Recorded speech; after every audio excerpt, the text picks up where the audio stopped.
Welcome back to our daily show. Here's CJ.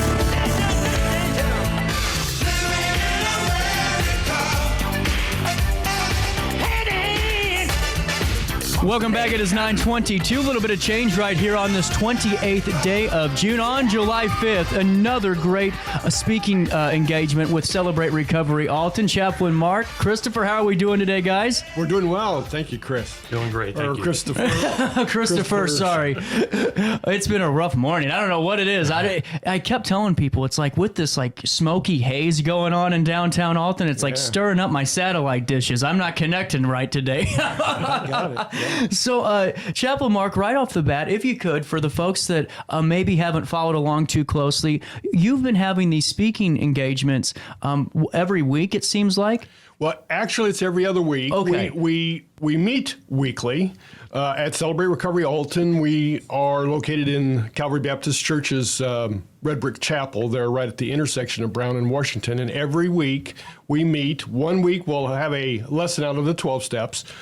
But the following week, we will actually bring in a guest speaker from maybe across the country, regionally, right here in Alton. So we give individuals an opportunity to hear really the story, their story.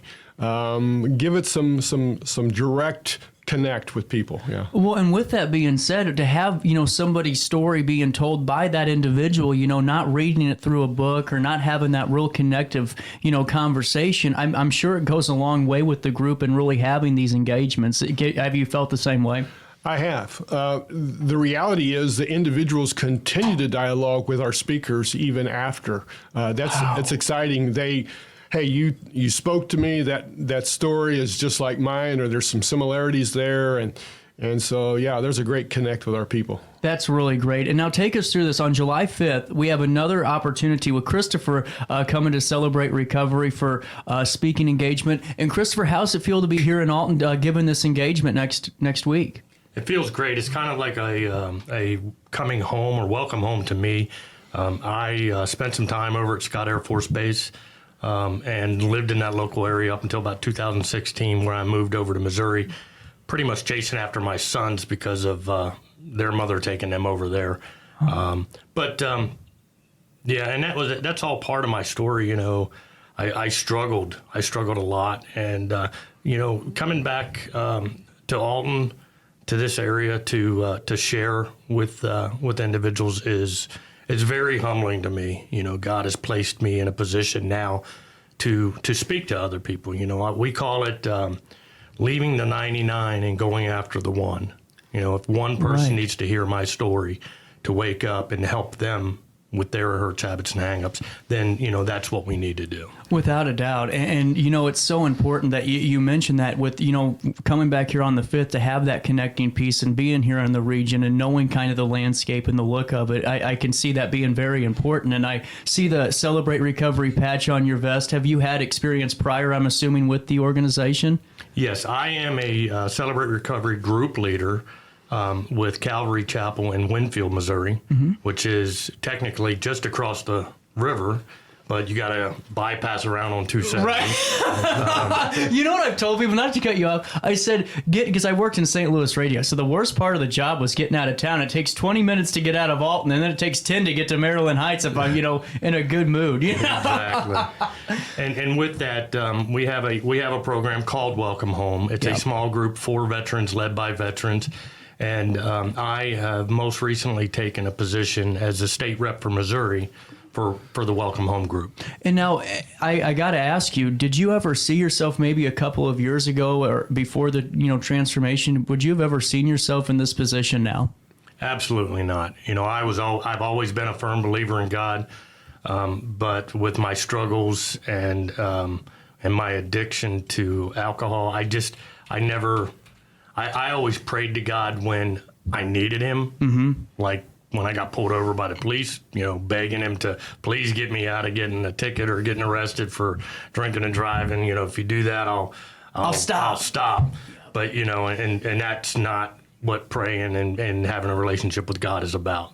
And now, can we go into that further? Because it seems like a lot of us, whether or not we're going through substance abuse battles or having a turbulation, to kind of fight through, it seems like we all kind of do that, where we want something and we, pray real hard, or God, if you just please let me, have this one thing, or if you get me that promotion, I'll never go out again, or I'll, always clean the room. When did you start and quit bartering with God and just, recognize that it's okay to just pray and reflect?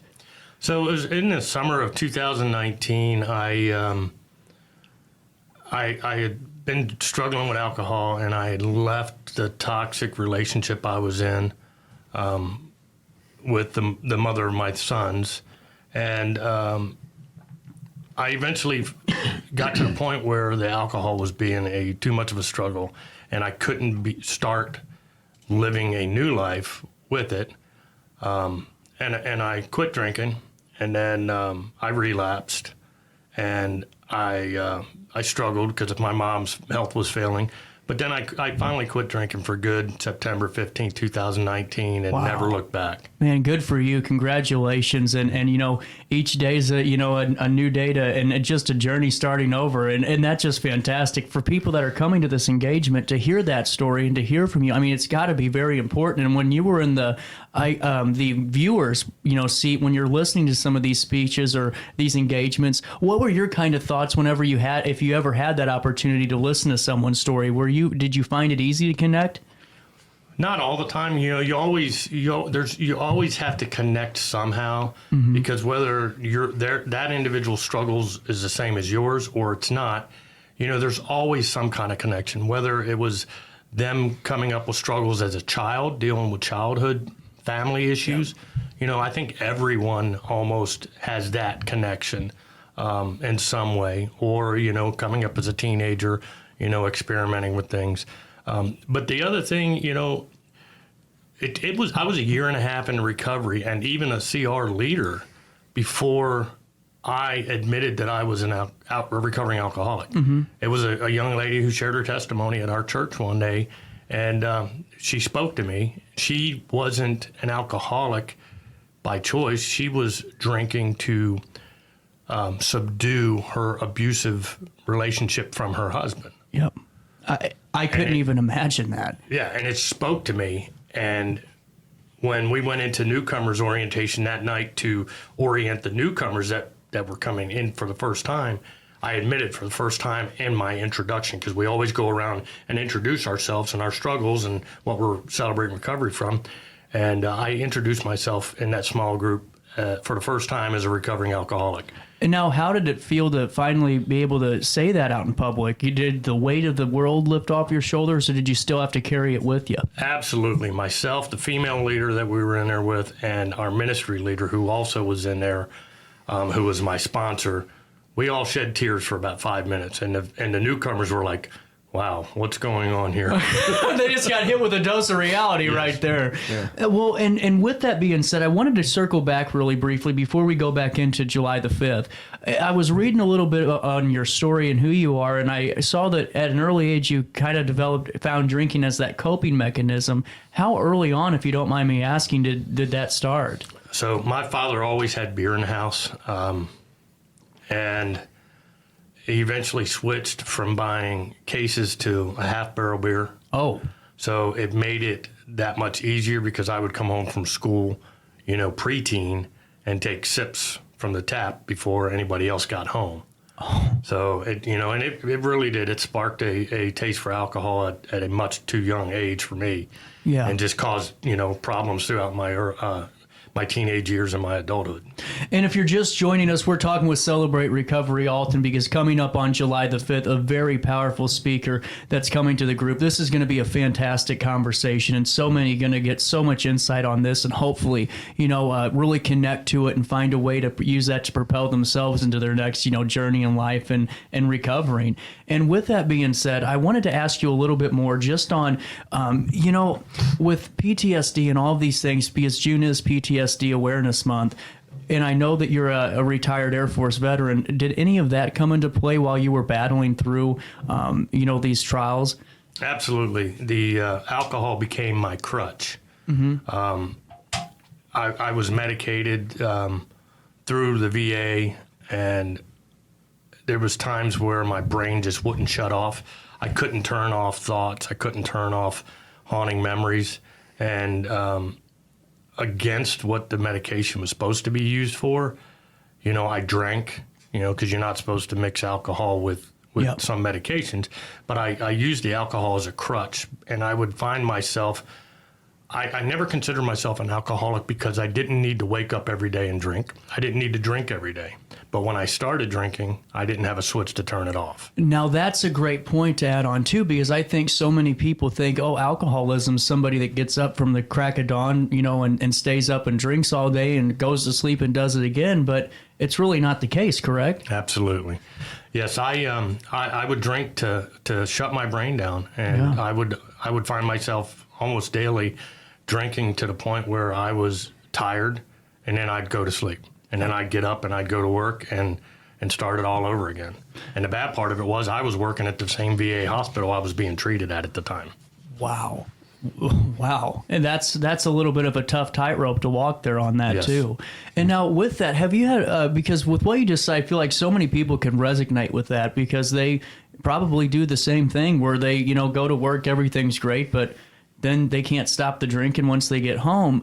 Whenever you say that to somebody that maybe isn't in Celebrate Recovery or is just hearing your story, do they ever look at you and kind of get the I'm doing that now type of look, where it's almost like you can see, they think you're seeing through them, but all you're doing is just telling people how you were acting? Has that happened yet?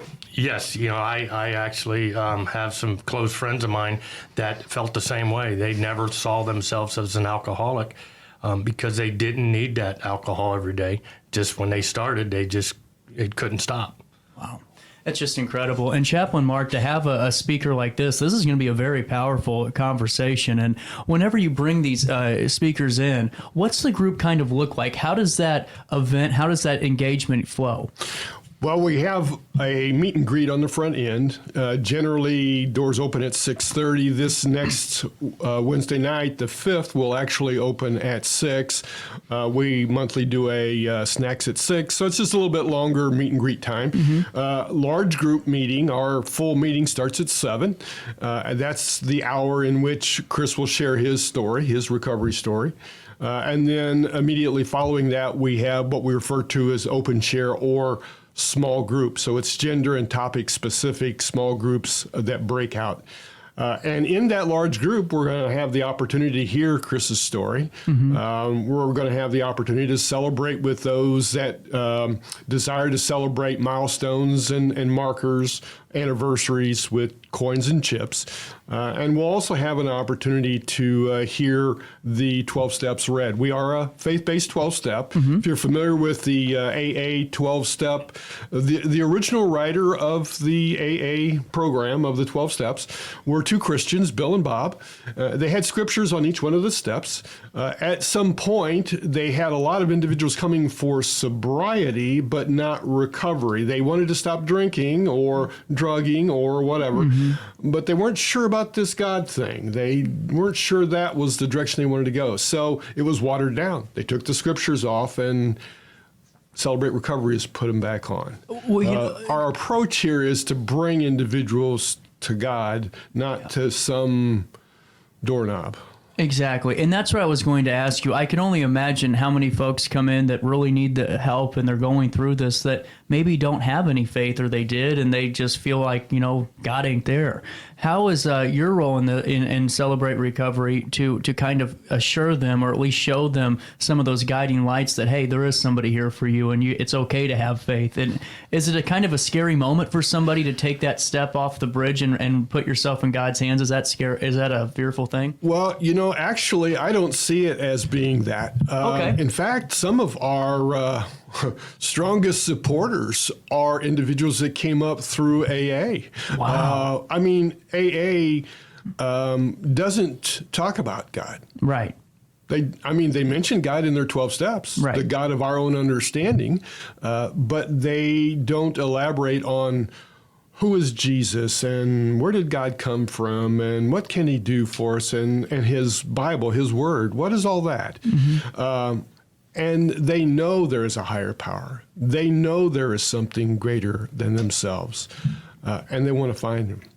And so it is very encouraging to see individuals come in and say, this is what I have been searching for a long time. How often do you see something like that occur? Is that on a weekly basis? On a weekly basis. Wow. We have individuals that are coming in that maybe are more in the hurts or hang-up categories. Mm-hmm. Maybe they come in with anger issues. You know, it's common for our courts to say, well, I'm sending you to an anger management class, you know, kind of thing. Well, in Celebrate Recovery, we refer to that as a hang-up. So hurts, hang-ups lead into our self-medications. Mm-hmm. I'm an angry person, maybe because I had low personal self-worth growing up as a child, and that was a hurt. And then a hang-up that I inherited was some serious anger issues. And to self-medicate that, I turned to alcohol. And so what our society sees is the alcohol. They don't necessarily see the hurts and the hang-ups. And so we really focus on bringing in AA, and they refer to that as the character defects. Mm-hmm. And that's where we're headed. And we're looking at when God created us, he created us with holes in our heart, and only he can fill them. The scriptures talk about those fruits of the Spirit, love, joy, peace, patience, those things that can't be filled any other way. We try to fill them with other things, and those counterfeit things lead us to the habits that we inherit because of our poor decision. Wow. I mean, I couldn't have even said anything better myself. I mean, that absolutely right. And on top of that, circling back to you, Christopher, when you're going through the hang-ups and you're going through those in your own path, is that a difficult process to kind of, because to me, I'm thinking I would have to unpack a lot of information that I tucked away in my mind and hid away these thoughts or these events that happened in a life. Does that happen in that process? Absolutely. You know, I found that, you know, I couldn't have gone through the steps that I've gone through to become sober and recover without God. You know, there's no way that I would have been able to do it without the program of Celebrate Recovery. And they're even injecting Celebrate Recovery into the prison systems. We have a program inside of that's called CR Inside. Wow. Which takes it to the prison systems. And a lot of that was injected from the founders, you know, in like in California, and I believe it's Nevada is one of them, New Mexico. New Mexico. The state prison systems recovery system is Celebrate Recovery, is the faith-based 12-step program. Wow. I mean, that's just incredible. And I didn't realize you were sending me some information on just how big Celebrate Recovery is and how it's continuing to grow. And I'm going to ask this to both of you before we take a quick break because I got to pay some bills. But what makes Celebrate Recovery such an institution to where people are using this resource and are adding to it each and every day and growing this? What is the reasoning behind it, do you guys think? Jesus, God. I mean, you can take the greatest example I can give is AA. Mm-hmm. I mean, the 12 steps were written out of Matthew chapter 5 by Jesus, the greatest sermon, the greatest story ever told out of the scriptures, the Sermon on the Mount. They took the scriptures off in AA. They took the power out. We've put the power back in. You're right. And now with that, is there I wanted to ask you this too, Christopher, on top of this follow-up, is there a piece of scripture that when you're going through your journey and Celebrate Recovery that hits you more than anything? Absolutely. My life verse, as I call it, and I'm probably going to, I think So it's be sober-minded, be watchful. Your adversary, the devil, prowls around like a roaring lion seeking someone to devour. And that's out of, I'm drawing a blank on it. We'll find it after the break. That's a good tease. Hey, I throw questions on everybody. It's all good. It's in my story. And I speak it all the time and forget it. Well, no, to me, I think this has been a great conversation, and I can't wait to continue right after a quick one in downtown Alton. For the biggest selection of pre-owned cars, trucks, and SUVs in the Riverbend, visit AltonToyota.com or stop by their location on the Homer Adams Parkway in Alton.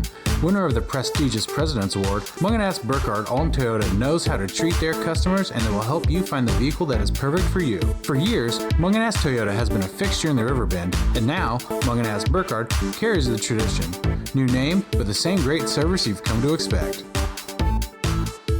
Macias Insurance Agency, providing quality products with extremely competitive prices. As an independent provider, we source multiple companies to offer the best rates possible, covering auto, home, business, and life insurance. Our goal is to provide quality service that meets and exceeds customer expectations. You can rest easy knowing the Macias team is working round the clock to ensure that both you and the most important parts of your life are covered. Our qualified professionals make the insurance process easy so you can live carefree and focus on what matters most. Visit MaciasInsuranceAgency.com today to find out what our team can do for you. RiverBender Radio has built 3 great new stations just for you in the Riverbend. The Eagle, the Riverbend's classic rock station. The Bridge, hit music for the Riverbend. And The River, today's country, and all your favorites. Check them out today at RiverBenderRadio.com.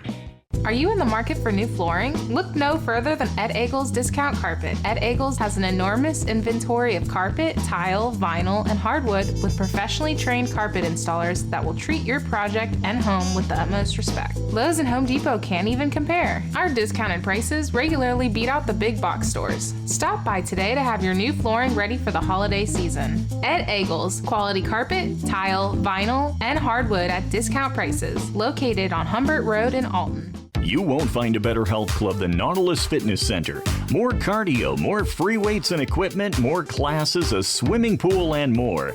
If you're serious about your health and want to make a change, then stop thinking about it and visit Nautilus Fitness Center on Industrial Drive in Alton. Don't fall for the hype you get from the other health clubs. Nautilus is the Riverbend's premier health club. Has been for years and will be for years to come. Get to Nautilus Fitness Center and get started on a healthier new you. Has free checking become a thing of the past? Not if Liberty has anything to say about it. With 3 free personal checking options and even a free business checking account, Free is alive and well at Liberty Bank, the local bank that gives you free checking choices and more cashing in your pocket. Bank locally, bank Liberty. For more information, visit www.bankliberty.com.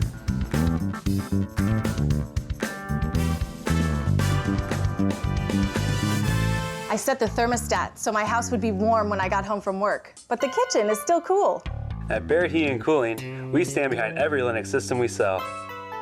My dealer said he'd take care of everything. At Barrett Heating and Cooling, we understand everyone wants prompt, professional service. Turns out it wasn't my furnace after all, just a little something blocking the vent.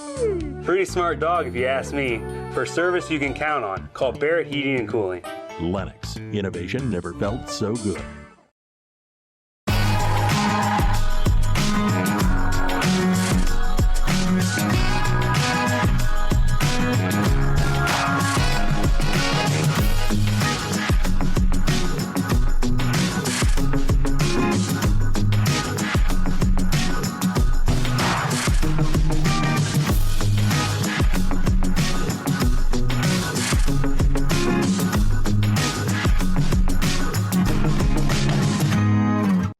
You're listening to Our Daily Show with CJ Nasello on RiverBender.com. The desert on a horse with no name. It felt good to be out of the rain. Welcome back here, 9:45 on a Wednesday in downtown Alton. Chaplain Marc, man, I get paid to talk for a living, I promise you. You're doing great, man. Oh, man, I don't know. Christopher Pfaff here in studio, too. And this is going to be just an amazing conversation on July 5th at 6 p.m. when the doors open for the, what's Snacks at 6. Snacks at 6 It's is once a month. Tank, Yeah. hanging chat. Yeah, meet I and like greet. that. Yeah, well, yeah. it's not as, to me, I like those settings too, because it's not as, formal, and because to me, I'm nervous going new places anyway. And then, you aren't there in a suit or sitting there in a chair yet. You get able to move a little bit. Yeah. But at 7 p.m., you can hear Christopher's speech, which I'm telling you, you will not want to miss on July the 5th. And circling back to that, what's a little bit, and I don't want you to give me the world here and blow and bury the lead before the actual engagement, but what are we going to be hearing on July the 5th? Well, to back up where I had a memory loss. Oh, yeah, that's right. Talk about a memory. I forgot all about it. Due to my PTSD, and I do that often. And this scripture is in my story. I just, I get focused on other things. So be sober-minded, be watchful. Your adversary, the devil, prowls around like a roaring lion seeking someone to devour, is from 1 Peter 5:8. There you go. Honestly, what's funny is I forgot about that whole thing during the commercial break. That's the one time I remember it. There you go. Thank you for that. Well, with that being said, I wanted to ask you a little bit more about generational dysfunction, because this is the first time I've really actually looked at the word and kind of dissected a little bit. Take me through the generational dysfunction, if you could. So, like my father had alcohol in the house at an early age, and on both sides of my family. My father was an only child, but my mother had 3 brothers and a younger sister, and she was the oldest of all of them. And any time we had family get-togethers, picnics or whatever at my uncle's house, and it was mainly at my one uncle who was my godfather, there was always beer. And us cousins, it would be, in particular me and my one male cousin, they'd be like, hey, go get us another beer out of the cooler, and don't you dare open it, which was our cue to open it and take sips on the way back to them. So, yeah, there was a lot of dysfunction with that. Well, and at the time, no one batted an eye to it, because that was considered, not really normal. Well, a normal thing, yeah. Right. I mean, a lot of kids did the same thing, I'm sure. And this was back in the 70s and 80s, so, the generation... the generation gaps are a lot different now, and there's alcohol involved in situations now, but it's at a much worse level than I would have ever imagined it back when I was coming up as a young child. Without a doubt. And circling back to a little bit more of who you are in your bio, I wanted to ask you about some of the countries you've been to. You've been stationed across Europe and later deployed to Afghanistan and serving with medical teams. How does that service that you gave for that help you with what you're doing with Celebrate Recovery? Is there a connection there at all? Absolutely. So one thing, the reason Welcome Home was created was... we were having some disconnect. We would try to reach out to veterans, and veterans most deal with PTSD-related issues, a lot of TBI, traumatic brain injuries, which spiral into the PTSD, which, in a lot of cases after service, spiral into substance abuse. But like Chaplain Marc said, it's not the substance abuse, it's the underlying issues. Because you can take away the substance abuse, right, but you're still going to have the underlying issues. So a lot of the problem is veterans not wanting to open up in general population. Right. So thus form the small group Welcome Home, which is a small group for veterans, led by veterans, was created. So that way, veterans would come in and they would feel that sense of brotherhood or sisterhood. Yep. We still have the same guidelines as Celebrate Recovery and the regular open share groups. It's always gender specific, so you have males with males, females with females. And there's very significant reasons for that, both on the civilian side as a Celebrate Recovery share group and a veteran side. Yep. Because there's some veterans that have gone through sexual trauma in their military service, wow, whether it be from a female, a male, or, whatever. So what was found was that the veterans were more adept to open up and share with fellow veterans their issues. Mm-hmm. And, just like the first open share group that they ever attend, we don't expect them to really do anything more than to introduce themselves. Sometimes they've whether it's been they've been incarcerated and they've been through the program inside and they're comfortable sharing, or they've shared through AA or NA. You get that. So, with the veterans, we experience the same things. I always tell veterans when they first come in, look, we don't expect you to share right off the bat, you share with what you feel comfortable with sharing. If that's just giving us your name, your rank, and your branch of service when you served, then that's fine.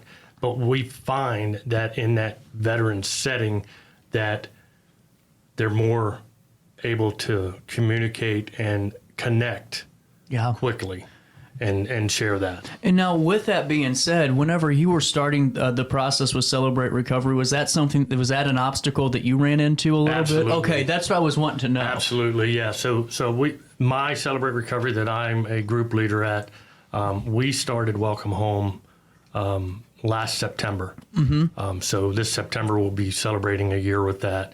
And prior to that, just going through the open share groups, and it was difficult, to come out and share with people what you struggle with, other than the easy one. Yeah, I struggle with alcohol. And now I wanted to ask you about that too. To me, the hardest part, like you touched on earlier, was not necessarily going, all right, I need to stop drinking, because a lot of us probably know what the big issue is with substance. But how hard is it to really dissect those underlying issues that cause some of these reactions and cause these substance abuse issues? To me, I think that would be just one of the hardest things to do, not only in the journey, but in life to begin with. So sobriety brings about additional hurts, habits, and hangups that you may not be aware of. Really? So I dealt with the depression and the anxiety, which was my PTSD, and had diagnosis of that through the VA. And it wasn't until last year, which I'm going on 4 years sober. So last year I started really struggling with anger, and I was blind to it. And it caused friendships and other relationships to become toxic from my doing and my blindness to that issue. So I reached out to my VA mental health team, and I asked them, I said, look, I'm really struggling with this, and it's being brought to my attention. It's a problem. Yeah. So with that, they did another PTSD questionnaire, and my scores were blown out of the water. And they asked me if I would be interested in starting trauma psychotherapy, which is a one-on-one therapy. And I've gone through therapy sessions, group therapy sessions with the VA, and it's not the same. It's mixed. It's not gender specific. It's with different people, and you're kind of like, okay, what is that really your problem? Or, you just have that. I asked you used to produce a veterans radio show over in St. Louis about the programs at the VA, and I've always thought that too, because we've touched on those over there, and I thought, well, it's not really, it's just a, kind of catch-all. I would much rather have that one-on-one. How was that trauma therapy? The trauma therapy was great. I started in February, and with that, they started me on a new medication to help control lower my adrenaline, which would help with my mood. That and the therapy worked wonderful. I started in February, and I actually graduated that program in May. My score levels went down below the minimum requirement to get into it, and the lowest that they've ever been.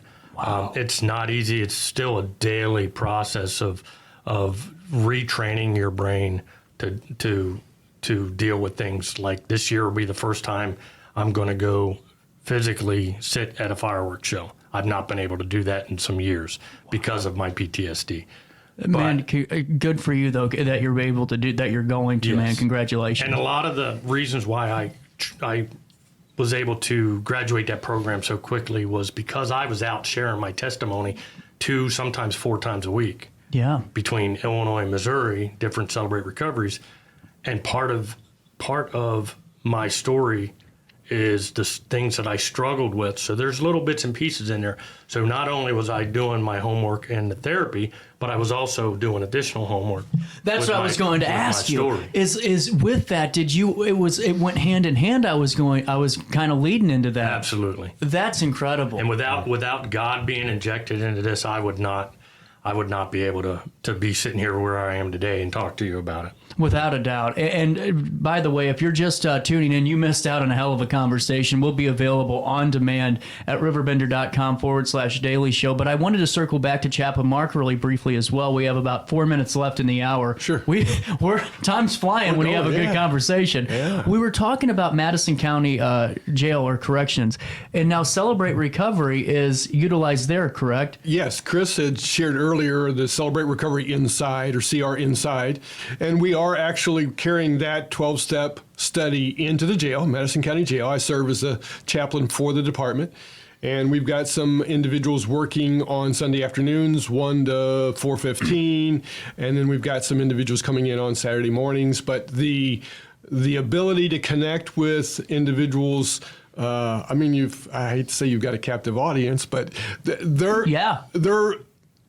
their minds are more open, they're less distracted, I should say, and so they have the opportunity to evaluate and to really focus. And so, yes, we do. Unfortunately, we don't go very far into the study because of the turnover. I mean, Right. these are detainees. They haven't been found, in most cases, guilty, and so they're in trial and such. And so they maybe are there a month or, somewhere in that proximity. So it's not like they're able to do a long program. One of our current participants in CR here in Madison County was a lady that we shared a Celebrate Recovery Bible with in Madison County Jail, and she was in and out of prison and tells her story of how that reach inside Madison County Jail made the difference. She'll be celebrating her 5-year sobriety here in just a very short time. Yes, but she is she's now. We don't have time for her story, but I will share with you that God is at work through Celebrate Recovery, using the 12 steps, but going to the hurts and hangups, the character defects, going to the anger, going to the low self-image, going to those things so they don't just grow and then pop one day and say, well, I need to self-medicate with this or that. And so it's important for us to reach out to all individuals, those individuals that, I tell the story about the workaholic. He did not see a problem in what he was doing. Everybody was giving him the pat on the back and the raises and the promotions and whatever. And he worked longer and longer and longer hours, and it found him with his secretary, and he lost his job and his family and his career, everything.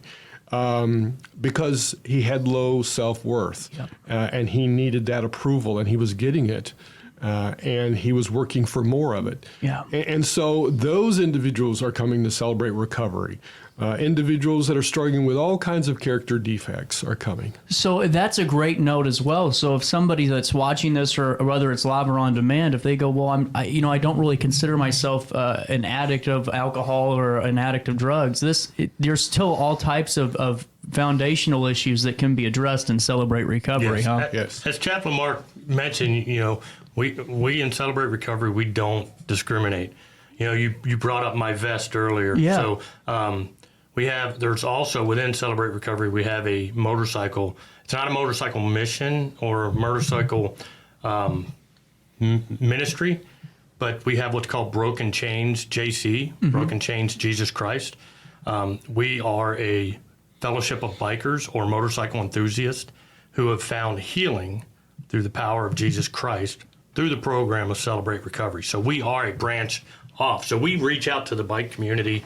We're going to be at Sturgis in South Dakota. Oh, good for you. Our national director is going to be out there handing out Serenity rags. We carry Serenity prayer rags with us.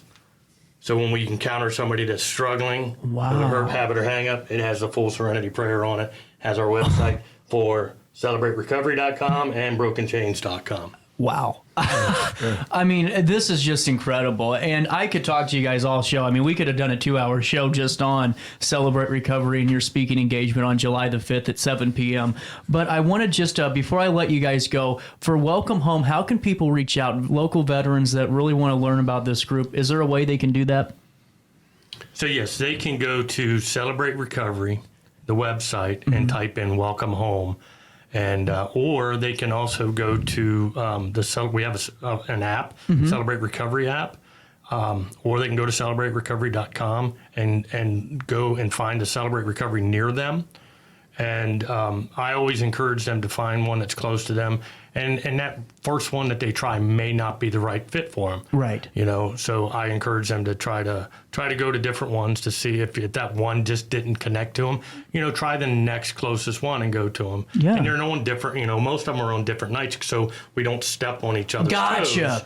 You know, and plus there's people that need more than one meeting a week, so. Another possibility is that if you're doing Facebook, if you go to Celebrate Recovery Alton's Facebook page, I'll do some PDFs and load them up with links and such so they can go there as well. Yeah. Well, I can't thank you guys enough for this conversation, and I really just hope that so many go on the 5th and hear this speaking engagement. And Christopher, before I let you go, what's your final message to folks that are going to be hearing you on Wednesday that are interested in it? What's your message to them? Well, whether or not you think you have a struggle, a hurt, habit, or hang up, I guarantee you do. Nobody's perfect. You know, one of our, at our church one morning, one of our, matter of fact, our CR ministry leader's wife stood in front of the congregation advertising our 12-step study. And they were struggling to get females, and she looked at the congregation and she goes, and I know all you perfect women in this congregation have issues. And that afternoon, her phone was blowing up from those wives of the husbands that come to church but don't support Celebrate Recovery. And they said, oh, I can't make it this week, but I'll be there next week. And just amazing. Because they don't, like Chaplain Marc said, you don't think you have it. Yep. But then it's brought to your attention. And then it's scary almost. Yep. Well, thank you both so much for this conversation. Like I said, normally we talk for 15 minutes, but with this, it was too much to dissect, and I really appreciate both of your guys' time. So thank you very much. Thank you, CJ. Thank you. We'll take a quick break. We're at 10:03, a little bit past the top of the hour here on this 28th day of June. But when we come back, top of the hour news around 10:10, and then we're going to be talking to Lewis and Clark Community College, learning all about Summerfest.